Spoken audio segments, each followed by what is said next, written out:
गेले 10 वर्ष झालं आम्ही कल्याणपूरमध्ये या इमारतीमध्ये घरं घेतली. त्यावेळेस इतर ठिकाणी रेट कमी असते, त्यावेळेस आम्ही ते प्रीमियम देऊन घरं घेतली. का? कारण एक व्यवस्थित सोसायटी आहे, एक अप्रोच रोड चांगला आहे, अगदी मोठ्यावरचं ठिकाण आहे. परंतु इथे आल्यानंतर काही जे विकासकाने लूपहोल्स ठेवलेले आहेत त्याच्यामुळे नागरिकांना प्रचंड त्रास होतो सर.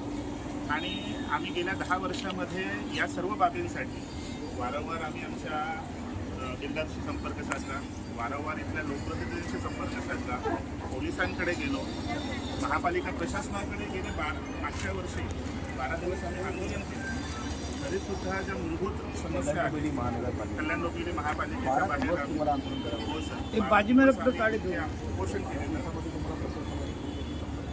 संपर्क साधला. परंतु त्यांनी जी आश्वासनं 13 आश्वासनं आम्हाला दिलेली त्याच्यापैकी बहुतांश आश्वासनं अजून देखील पूर्ण केले नाही आहेत. जसं की आमची मागणी होती की गॅस पाईपलाईन, महानगरची गॅस पाईपलाईन हा नागरिकांचा मूलभूत अधिकार आहे. परंतु आजही आमची गॅस पाईपलाईन जो आमचा अधिकृत रोड आहे, महापालिकेने आम्हाला OCCT देताना जो अधिकृत रोड दिलेला आहे त्या रोडवरूनच आम्हाला गॅस पाईपलाईन येण्यासाठी इथल्या स्थानिकांची मनाई आहे. अच्छा, त्यांचं असं म्हणणं आहे की तो जागा आमची आहे, परंतु महापालिकेने एवढा मोठा प्रकल्प जो आहे डॉक्युमेंटवरती जागा कोणाची आहे हे स्पष्ट झालेलं आहे. 250 कुटुंबांचं जे प्रोजेक्ट आहे महापालिकेने अधिकृत पत्र आम्हाला दिलेलं आहे की एवढ्या मोठ्या प्रकल्पाला जो अप्रोच रोड दाखवलेला आहे तो हाच रोड दाखवलेला आहे. जिथून आम्ही गेले 10-11 वर्ष झालं येणं जाणं. हे सगळे डॉक्युमेंट तुम्ही पोलिसांना सुद्धा दाखवले. त्यांचं काय पोलिसांचं म्हणणं होतं की तुम्हाला गॅस पाईपलाईनच पाहिजे ना, मग ते लोक पर्यायी जागा देत आहेत. मग ते पर्यायी जागा घेण्यासाठी तुम्हाला अडचण काय आहे? आणि आमची भूमिका ही आहे की महापालिकेने जो आम्हाला अधिकृत रस्ता दिला, पर्यायी जागा कोण देते? पर्यायी जागा जे इथले जागा मालक आहेत तेच आम्हाला पर्यायी जागा तुमच्याकडे ऑलरेडी आहे. हो, या जागेवरती रोड आहे. त्यांना अडचण काय? त्यांचं ऑब्जेक्शन आहे त्यांचं आणि जे इथले भूमालक होते, लँडलॉर्ड जे होते, त्यांचं आणि विकासकांचं आता भांडण चालू आहे. व्यावसायिक त्यांचे भांडण चालू आहे आणि त्याच्यामुळे ते रहिवाशांना अशा मूलभूत गोष्टींपासून रोखतात. त्यांच्या भांडणाचा जो फटका आहे तो आम्हाला रहिवाशांना बसतो. तो तुम्हाला तुमची इतकी दिवसापासून ही लढाई सुरू आहे आणि तुम्ही सगळी सहजीवांची सदस्य एकत्र होऊन लढता. त्याच्यामध्ये अशा सुद्धा गोष्टी घडलेल्या आहेत की एक दमदाटी करणं, आमच्या पुढे दाखवणं, सगळ्या गोष्टी घडलेल्या आहेत. तुम्ही कसं तोंड दिलं त्या सगळ्या? नमस्कार, माझं नाव संतोष माने. मी या सहजीवन रेसिडेन्स सोसायटीमधील एक सभासद आहे. आणि साहेबांनी जो मला आता प्रश्न केलेला आहे की अगदी आम्हाला बंदूक दाखवण्यापर्यंत इथे झालेलं आहे. आणि ते सगळ्या गोष्टी आम्ही आंदोलनापूर्वी घडल्या होत्या आणि पोलिसांपर्यंत गेलेल्या आहेत. आणि म्हणजे आजही हा रोजचा त्रास आहेच. म्हणजे जो अप्रोच रोड आहे त्या रोडवरती बारचा व्यवसाय असल्या कारणाने रात्री लोक सिगरेट पीत उभी राहतात. त्यामुळे उशिरा येणाऱ्या आमच्या महिलांना देखील त्रास होतो. यासाठी कॉम्प्लिमेंटरी प्रॉब्लेम हे सगळे कॉम्प्लिमेंटरी प्रॉब्लेम सोबत आहेतच सर. आणि आम्ही ज्या वेळेला हे फ्लॅट घेतले, जसं क्षीरसागर साहेबांनी सांगितलं, प्रीमियम रेट देऊन आम्ही हे फ्लॅट घेतले. आणि एक कल्याण पूर्वेतील म्हणजे जे सुप्रसिद्ध बिल्डर होते त्यांच्याकडून आम्ही हे फ्लॅट घेतले की आम्हाला एक शांततापूर्ण, आणि आम्ही लोनवरती ही घरं घेतली आहेत साहेब. आम्ही लोन भरतोय, त्याचं EMI भरतो. आम्हाला शांततापूर्ण जगण्यासाठी म्हणून हे ते घर घेतलेलं आहे. पण इथं आल्यावर एवढ्या प्रॉब्लेम्सना आम्हाला सामोरं, आणि साधी गोष्ट आहे, गॅस पाईपलाईन हा जमिनीतून द्यायचा आणि गव्हर्नमेंटची योजना आहे की ते सर्वांपर्यंत गॅस पोहोचावा. एक साधी मागणी आहे. त्यासाठी आम्हाला पोलिसांकडे गेलं तर पोलीस आम्हाला मांडवलीची भाषा करतात, तुम्ही इथून घ्या तिथून घ्या. जो रस्ता आहे महानगरपालिकेने दिलेला आहे, वहिवाटीचा रस्ता आहे, त्याच्यातून 3 फूट जमिनीतून पाईपलाईन घेण्यासाठी काय हरकत असावी? म्हणजे मुद्दाम अडवणूक होते असं तुमचं? मुद्दाम अडवणूक होते आणि उगाचच त्रास द्यायचा. म्हणजे त्यांचं समजा इथले आम्ही त्यांच्या अधिकाराबद्दल बोलत नाही. जमीन मालक आणि जे आमचे डेव्हलपर की जर बिल्डरने बिल्डिंग बांधल्यानंतर बिल्डरकडून तुम्ही फ्लॅट विकत घेतलेले आहे, बरोबर? इथे जमीन मालकाचं काय संबंध? जमीन मालकाचा संबंध इथे यासाठी येतो कारण अजून आमचं कन्व्हेन्स डीड झालेलं नाही आणि जमीन मालकाचे सुद्धा काही फ्लॅट्स या बिल्डिंग मध्ये आहेत. ते स्वतः फ्लॅट ओनर सुद्धा आहे. ते सुद्धा फ्लॅट ओनर 55 फ्लॅट. अच्छा. तर आम्ही म्हणजे ते दोन्ही बाजूला उभे. दोन्ही बाजूला ह्या उभे बाजूला आहेत. अफेक्टेड म्हणून पण आहेत आणि समोर सुद्धा हा दोन्ही बाजूला उभे आहेत आणि त्यामुळे आम्ही त्यांच्या अधिकाराबद्दल काही बोलतच नाही. हरकत नाही. त्यांचं आणि विकासकाचं जे आहे ते त्यांनी सोडवावं.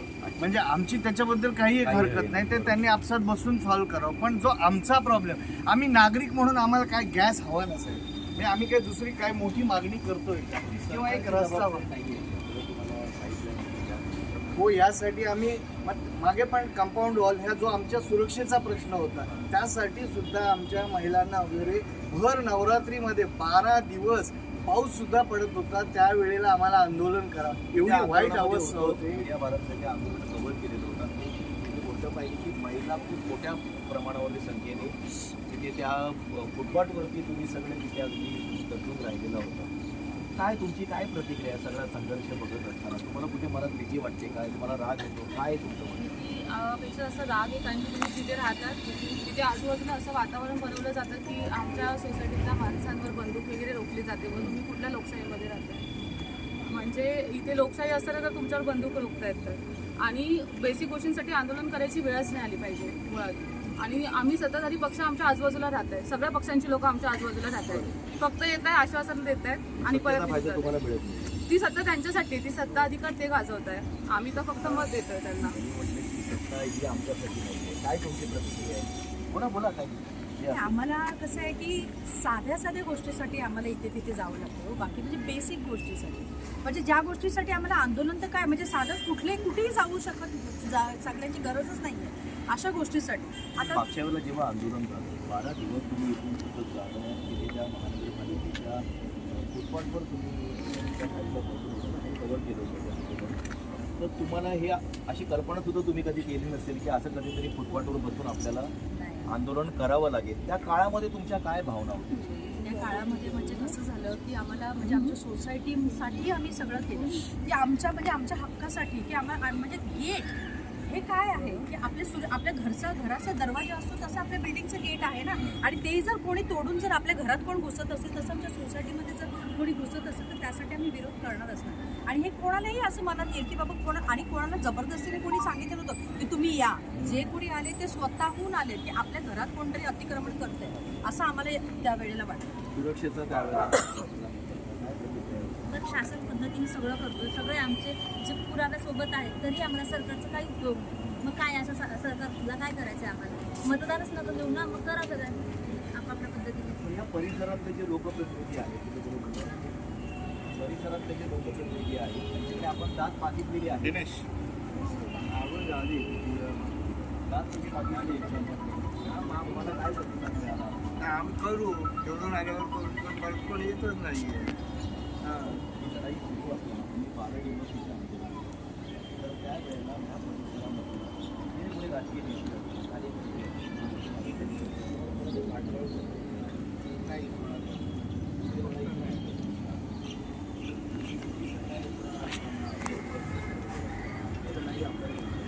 घरात आपण करू शकतो. परंतु घराच्या बाहेर गेल्यानंतर जेव्हा सार्वजनिक जागेवरती आपण जातो तेव्हा आपल्या अपेक्षा असते की सरकारी यंत्रणांनी आपल्याला पाठबळ द्यावं. तुम्हाला असं पाठबळ मिळालं? त्यामध्ये काय आहे की या परिसरातील जे पोलीस यंत्रणा असेल किंवा शासकीय यंत्रणा असेल ते स्थानिक लोकांना कामाला देते. मुळात कायदा बाजूला ठेवून हे असंदर्भित हे काम चाललेलं आणि म्हणून आमची सहजीवन रेसिडेन्सवाल्यांची संविधानिक लढाई असून सुद्धा आम्हाला न्याय मिळत नाही. याचं मागचं कारण हेच आहे. कारण पोलीस वारंवार येतात परंतु शेपूट टाकून मागे पडतात. हे त्यांची कमजोरी आहे हे माझं स्पष्ट मत आहे. कारण एवढा मोठा पोलीस फोर्स येतो आणि त्यांच्या समोर जर इथं पाईपलाईन टाकू देत नसेल तर हे पोलीस यंत्रणेचं हे कमतरता आहे, अपयश आहे. काय प्रतिक्रिया द्याल तुम्ही?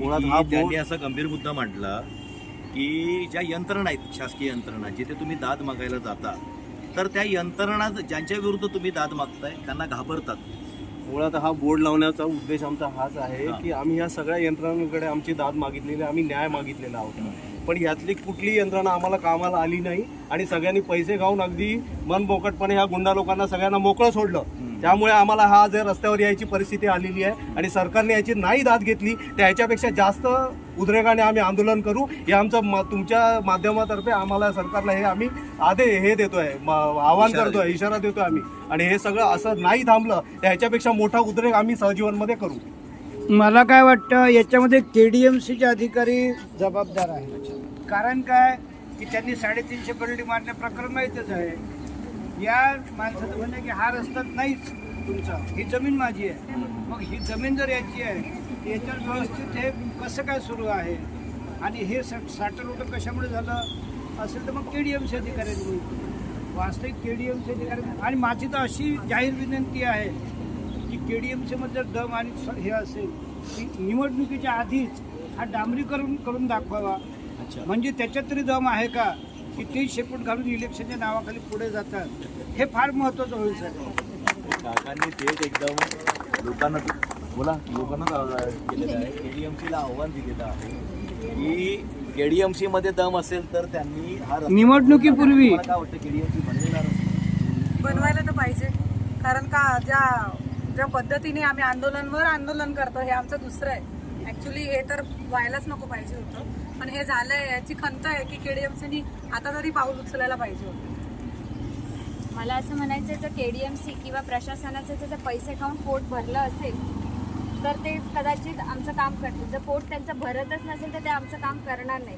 आज साधी पाईपलाईन ज्याला जमिनीच्या 4 फूट खाली 3 फुटाखाली ही शासकीय जमीन असते, कोणी पण कोणाची पण जमीन असते तरी तुम्ही सरकारी कामामध्ये कोणी अडथळा आणता कामा नये. जर आम्ही आज तुमच्याकडे येतो, पोलिसांकडे येतो, आमदारांकडे जातो, खासदारांकडे जातो किंवा नगरसेवकांकडे जातो, लोकप्रतिनिधींकडे जातो, तर त्यांचं काय काम आहे की आम्हाला ते करून दिलं पाहिजे. पण फक्त अवघे 4-5 लोक जे आम्हाला विरोध करतायत ह्यांना सगळे कसे नतमस्तक होत आहेत. मग पोलीस प्रशासन असो किंवा KDMC असो किंवा लोकप्रतिनिधी असो.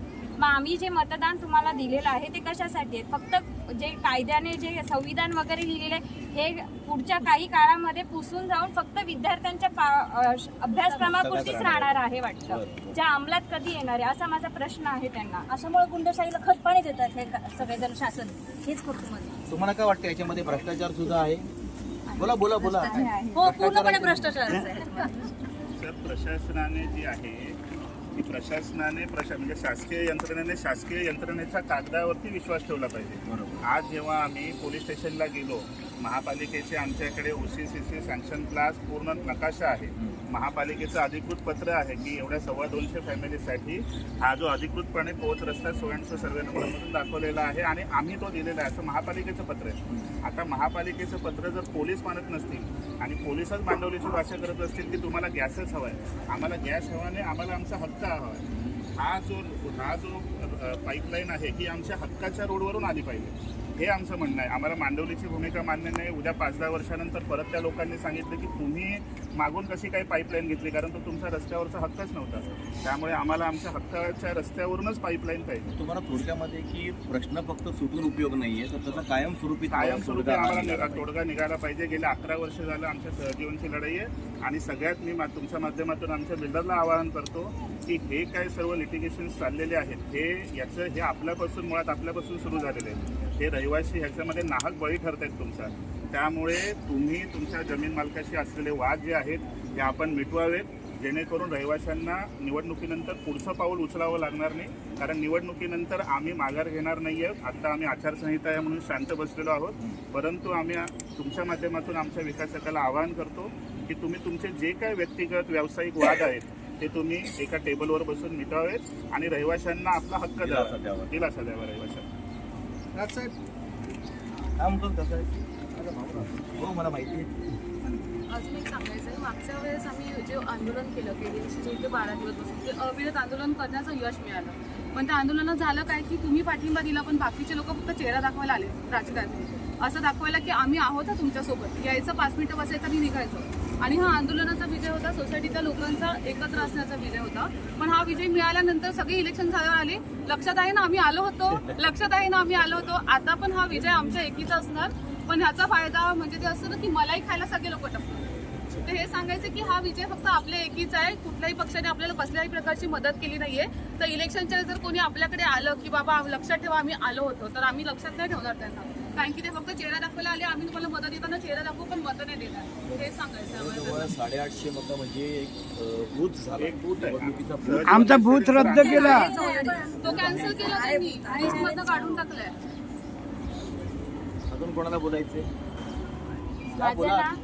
माझं प्रत्येक मतदाराला म्हणजे फक्त आमच्या सोसायटीच नाही, म्हणजे पूर्ण महाराष्ट्रामध्ये जिथे पण आता निवडणुका होत आहेत, प्रत्येक मतदाराला हेच सांगू इच्छिते की जो काम करेल त्या प्रतिनिधीलाच निवडून द्या. जो काम नाही करेल ते कशाला उगाच त्यांना आपण डोक्यावर घेऊन नाचायचं. जर आपल्याला प्रगतीकडे जायचं आहे, विकासाकडे जायचं असेल तर फक्त अशाच प्रतिनिधींना निवडून द्या जे काम करणार आहेत. बाकीच्यांना निवडून नका देऊ. याने काय होणार की आमच्या सोसायटीचा विकास तर होणार, आम्ही करूनच राहणार, पण तुम्हाला काम इतर करणारे म्हणजे लोकांसोबत उभे राहणारे, लोकांसोबत उभे राहणारे नाही, लोकांच्या समस्या सोडवणारे प्रतिनिधींना प्रत्यक्ष समस्यामध्ये सत्याच्या बाजूने उभे राहणार. खांद्याला खांदा लावून उभे राहणारे हा. लोकप्रतिनिधी तुम्हाला- केवळ पैसे वाटून मत देण्यापेक्षा एक आर्थिक म्हणजे जे आपल्याला ते मदत करतात त्याच्याकडे लक्ष न देता आपल्या विकासाकडे लक्ष देऊन प्रत्येकाने मतदान करावं. आमचा विकास हवा. अच्छा. कल्याणमध्ये तर कोणी असं अजूनपर्यंत तरी आम्हाला असं दिसलेलं नाहीये की कोणी की अशा पद्धतीने कोणी उभं आहे की बाबा आम्ही त्याच्याकडे हक्काने जाऊ शकतो. असं तुम्हाला असं एकही उमेदवार असं नाहीये. हो, सोसायटीचा प्रश्न नाही कुठलाही. सोसायटीचा आता मेजर इश्यू आहे, पण असं कुठलाही म्हणजे असं सामान्य म्हणजे आपण पिक्चर बघतो की त्याच्यामध्ये असं दाखवतात की एक कोणतरी असं असतो की त्याच्याकडे आपण जाऊन आपण तो नायक पिक्चर असं कोणीही नाहीये. असं जास्तच माझ्या एका मैत्रिणीशी माझं बोलणं झालेलं. बदलापूरला ती राहते, माझी अंबरनाथला राहते ती मैत्रीण. तिने मला सांगितलं की त्यांच्याकडे एक असा नेता आहे म्हणजे नगरसेवक आहे की तो लाईट जरी गेली ना तरी पण त्यांचा मेसेज सगळ्या एरियातल्या लोकांना असतो की 15 मिनिटांनी लाईट येईल. आणि त्यांनी असं सांगितलेलं की कुठलीही मदत लागली तर तुम्ही आमच्याकडे येऊ शकता. ती मला एक किस्सा सांगत होती की तिला एक काहीतरी एक कांद्याची पात ही हवी होती, म्हणजे एक साधा अनुभव की कांद्याची पात हवी होती.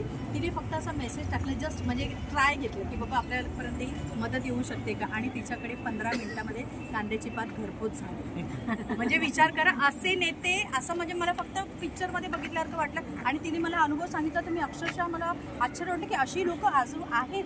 आता त्याचं नाव पण आहे माझ्याकडे, पण असं आहे. पण म्हणजे आमच्या कल्याणमध्ये तर अजूनपर्यंत असं कोणताच नेता नाही की आम्ही हक्काने त्यांच्याकडे जाऊ शकतो. शैक्षणिक पात्रताच नाहीये लोकांची, शैक्षणिक पात्रताच नाहीये. आणि जे निवडून येतात ते आश्वासनं देतात, पेवर ब्लॉक निवडून देतात. कोण देत असतं? निवडून शेवटी लोक आम्ही जरी वोट नाही दिलं तरी बाकीचे आहेत जे साड्यांना पैशांना रोखून घेतात की नाही, त्यांनी आम्हाला भांडी वाटली, त्यांनी आम्हाला साडी वाटली, मग आम्ही त्यांना मतं देणार. पेवर ब्लॉक नको, हा अशी मतं नकोय. अशी मतं नकोय. म्हणजे विकास काय आहे की तुम्ही तुमच्या एरियातले किती मुलांचं शिक्षण पूर्ण आहे, कोणाला शैक्षणिक याच्यामध्ये अडथळे येत आहेत का, आरोग्य काय तुमच्या रस्ते आहेत का, खड्डेमुक्त रस्ते तरी आहेत का, लाईट वगैरे जायची समस्या ठीक आहे MSCBकडे, पण शैक्षणिक किती प्रॉब्लेम येतात, शाळांमध्ये काय समस्या आहे, हॉस्पिटलचा फीस किती कमी आहे, हॉस्पिटलची अवस्था काय, हा बेसिक याच्यासाठी आम्ही टॅक्स भरतो रस्त्यांसाठी, ते सुद्धा आम्हाला भेटत नाही. आणि हे सगळे मुद्दे बाजूला राहिले. आमचे आश्वासन असतात की पेवर ब्लॉक करू, डांबरीकरण करू, इलेक्शन आले की सगळीकडे रस्ते खोदायला घेतात. मग आपल्याला कळते अच्छा इलेक्शन येत आहे म्हणून रस्त्यांचं काम चालू आहे. म्हणजे ती एक टेंडन्सी झाली, ही कामं सुरू झालीत म्हणजे निवडणूक आली जवळ आली. असं तुमचं म्हणणं आहे. तर याच्यासारखी हालत तुमची झालेली आहे. कुठल्या तरी प्रतिघात चित्रपटामध्ये चांदी के जूते से आधी जुतियाने आहे, हमरे पनमा बेईमान हमारे. पण आजकाल असं झालंय की शिक्षण पात्रता बघितली जात नाही. आजकाल कोणी आणि कोणी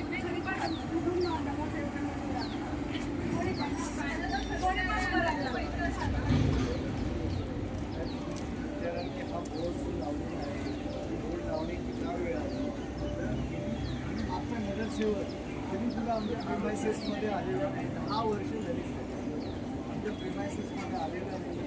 बाबा नागरिकांची प्रॉब्लेम यांनी सांगितलं कांद्याची पात पोचविणारे जर नगरसेवक आहेत तर किमान आम्हाला आमचा चेहरा दाखवणारे असावेत.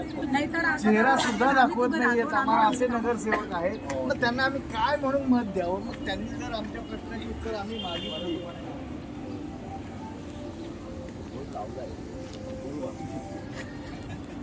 ही शंकाच आहे. कारण प्रत्येक वेळी त्या उमेदवाराची शैक्षणिक पात्रता हा एक नेहमीचाच विषय आहे, पण आम्ही एवढी तरी आशा करतो की त्यांनी एवढी आमचा हा अपेक्षा आहे बोर्ड की किमान हा बोर्ड तरी किमान वाचावा, किमान वाचावा, वाचता आला पाहिजे. वाचता आला. काही नाही केलं तरी चालेल. तो त्यांच्यापर्यंत व्हॉट्सअपने पोहोचेलच. आणि तुमच्यामुळे आमचं जनरल नॉलेज वाढलं साहेब. 25 वर्षाची मुलं जे बॅनर लावतात, आपण बघतोय की सहजीवन मधल्या सोसायटीच्या आपण बघतोय की सहजीवन सोसायटीतल्या सदस्यांच्या ज्या भावना आहेत त्या खूप तीव्र आहेत आणि त्या फक्त सोसायटीपुरत्या मर्यादित नाही आहे. ते एकूणच राजकारणाबद्दल त्यांच्या मनामध्ये संतापाची भावना आहे. बदलतं राजकारण, बदलते लोकप्रतिनिधी, बदलते उमेदवार, बदलते राजकीय पक्ष, या सगळ्यांचा तिटकारा जो आहे तो ह्या सगळ्यांच्या बोलण्यामधून आपल्याला दिसलेला आहे. कधीतरी आपण एक बघितलं की एका ताईने असं सांगितलं की ज्यांच्याकडे कुठल्या तरी आपण एका दिलाशाने, आशेने आपण एखाद्याकडे जावं आणि प्रश्न मांडावा असा लोकप्रतिनिधीच आमच्या कल्याणामध्ये नाही. हा ते फक्त इथलं स्थानिक बोलत नाही आहे, तर कल्याणामध्ये नाही आहे. ही सध्याच्या वर्तमान राजकारणाची परिस्थिती आहे. इथे सहजीवन सोसायटी संविधानिक मार्गाने आपला पाठपुरावा करते आहे. मग ते प्रवेशद्वाराचा मुद्दा असेल की गॅसच्या पाईपलाईनचा मुद्दा असेल. ज्या वेळेला एखादी संस्था, एखादे नागरिक जेव्हा नियम कायद्यांच्या चौकटीमध्ये आपली समस्या सोडवणुकीसाठी प्रयत्न करत असतात, तेव्हा सरकार नावाची जी व्यवस्था असते त्या सरकार नावाच्या व्यवस्थेने या नागरिकांची ताकद म्हणून उभं राहणं हे खरं म्हणजे गरजेचं असतं.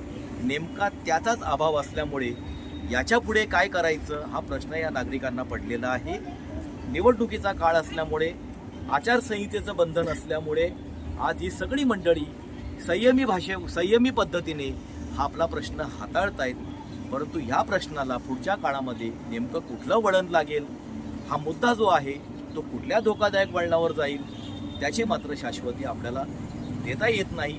जर याच्यातून कुठल्याही प्रकारचं काही अघटित जर घडलं तर याची संपूर्ण जबाबदारी ही सरकारमध्ये बसलेल्या लोकांवरती असेल.